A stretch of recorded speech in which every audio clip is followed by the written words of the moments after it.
მეგობარი აქტი არის ერთ-ერთი ყველაზე კარგად დაბალანსებული და სწორად შედგენილი რეზოლუცია, უпростоრად საკანონმდებლო აქტი,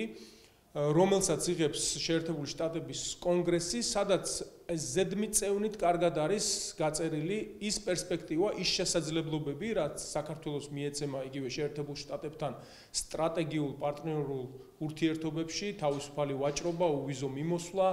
და ასე შემდეგ, იმ შემთხვევაში, თუ ჩვენთვის, ჩვენი ქვეყნისთვის მნიშვნელოვანი იქნება ის დემოკრატიული ფასეულობათა სისტემა, რომელიც არის ამერიკაში და თუ ამას გავიზიარებთ ასეთ მიდგომებს და ამ ფასეულობათა სისტემას შეერთებულ შტატებთან და დასავლეთ ევროპასთან ერთად საქართველოს გაიზიარებს. მაგრამ თუ წინააღმდეგ შემთხვევაში დავრჩებით ისევ ამ თვითმარქვია ხელისუფლება მიტაცებული ქოციზმის პირობებში, მაშინ რა თქმა უნდა საქართველოს არანაირი პერსპექტივა არ აქვს და უფრო მეტიც სანქციების ქვეშ იქნება ყველა ის ხელმძღვანელი პირი, ვინც დღეს საქართველოში მიიტაცა ეს ძალაუფლება და ქვეყანას მართავს. ანუ საბოლოო ჯამში ქართველი ხალხის ასარჩევი და გადასაწყვეტია, რომელი გზით უნდა სიარული ჩვენს ქვეყანას.